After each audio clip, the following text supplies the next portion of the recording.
So, hi, hello, and welcome back. My name's Devaraj, and I'm going to talk today a little bit about survival emotions.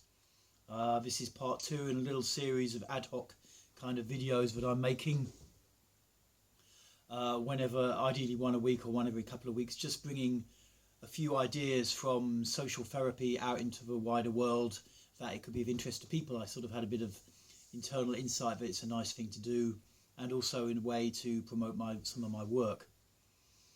So since I heard about them about 5 6 years ago when I was doing a lot of therapy groups, I've been very intrigued by this idea of survival emotions. I just like the idea of the term, and essentially, as I see it, there are three survival emotions, and when we are confident, essentially, to both internally feel and to externally express fully these three survival emotions.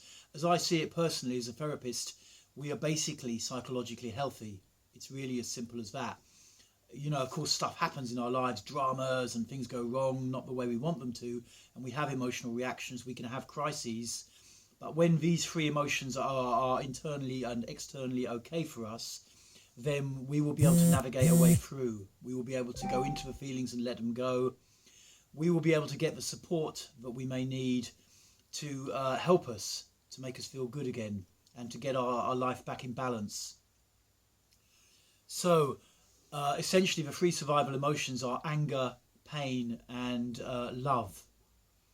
And around that, some people say four, some people say fear as well, which I personally see as a bit more of a kind of a energetic state, which covers over the others, makes us a bit nervous to go in there. So for me, it's essentially three survival emotions. Sadly, we don't really get taught about this stuff as kids, and when I look back at my own childhood, my own adolescence, I grew up in a society in Essex, in the east of England, southeast of England, where I learned as a teenager. Uh, but basically, I had to appear to be a certain way in order to get my needs met. As an adolescent, as someone becoming an adult, I had needs. I wanted to have friends. I wanted to have friends. I wanted to belong to a social group. I wanted to be attractive to the opposite sex, to be able to attract women, to get lovers. And later on, I had to get a job, and I wanted to get a good job and be able to sort of, you know, appear in a certain way so that I would have a chance of getting promotion to get up to the top of the job or higher up the ladder, that kind of thing. And what I learned, which I think most people learn, is that in order to do this, to fit in with society, we need to appear to be a certain way. As a guy being brought up in Essex, as I said, I learned I need to be a bit of a tough guy. I need to be strong, I need to be clear, I need to have a good car, I need to be presentable, always able to wear a good shirt, nice haircut, I need to look the part. And actually, looking back, there's nothing really wrong with those ideals and values, I don't think. But the way I went about getting them, which I think most people go about getting them, is to say, okay, certain bits of me that I'm feeling are okay, and I can put those out, and other bits are not okay. And I need to push them down somehow. I need to keep them hidden. And particularly for me, showing vulnerability, showing pain was not okay. In the culture I was brought up in as a man, you had to be strong. And, you're out down the pub, playing pool with the guys, you lose a game, you're not going to burst into tears, and say, oh my God, I've lost to Frank again or whatever. No, of course, you're going to act like it's all totally cool. And, there's nothing wrong with that. There's nothing really wrong with that as I see it. Psychologists call it a persona. We develop a persona, a front through which we can operate with the world. The problem is that we repress stuff that doesn't fit in, and this is intrinsically not healthy. We can get away with it when we're younger, in our teenage years and in our 20s. I think somewhere our ego, this persona can be quite strong. We have this power to push stuff down. But later on, it tends to catch up with us. Later on in life, it catches up with us. And the stuff we're repressing, if we're repressing one of these emotions, it tends to interfere with our life a lot. Relationships can become difficult.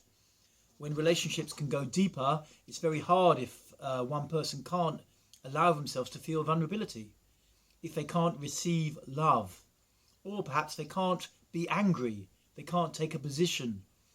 It's difficult.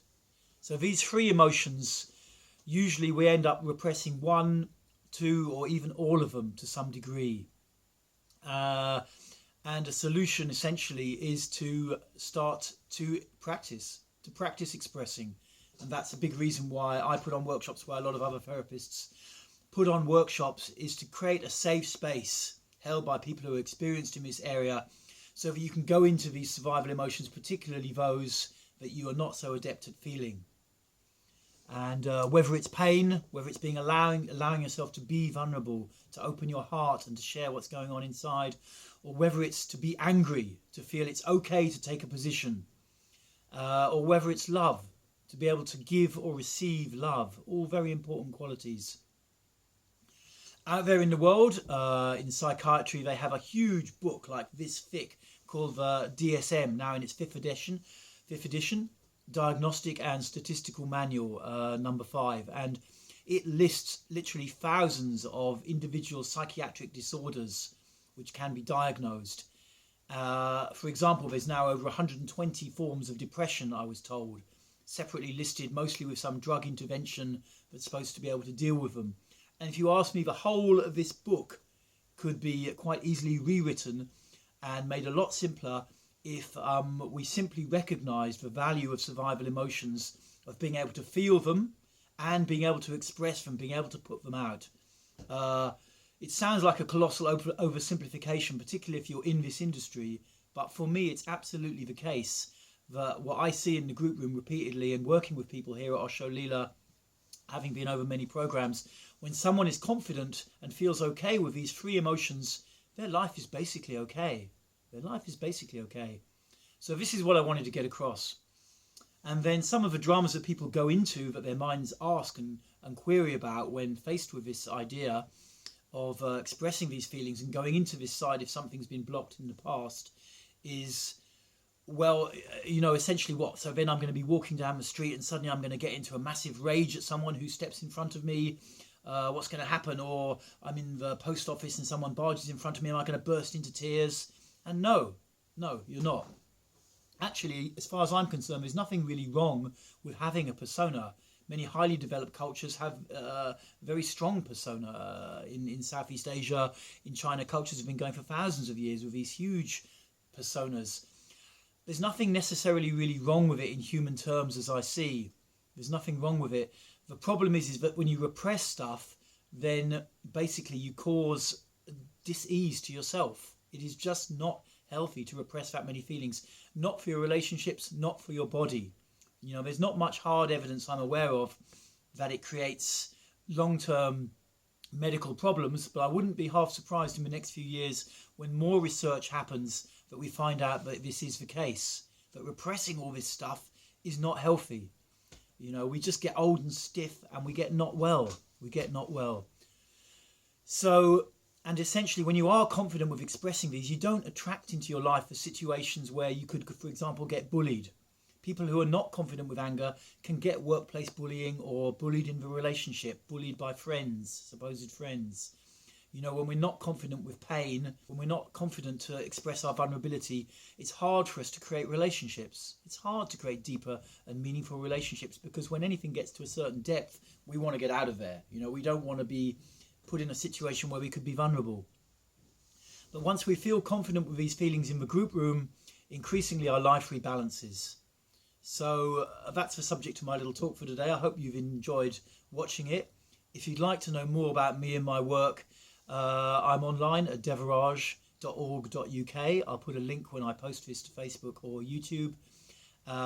Next week I'm going to talk a little more specifically about the relationship here, fear, anger, pain and love, or anger, fear, pain and love as it goes. And much love to all of you out there, particularly those who know me, particularly also people from the Humaniversity, the Osho Humaniversity in Holland, where I also learned quite a lot of this stuff. Not all of it, but quite a lot. And that helped me on my developmental journey. You can find those guys online at humaniversity.com. Okay, love to everybody, and I'm out of here for now. See you later.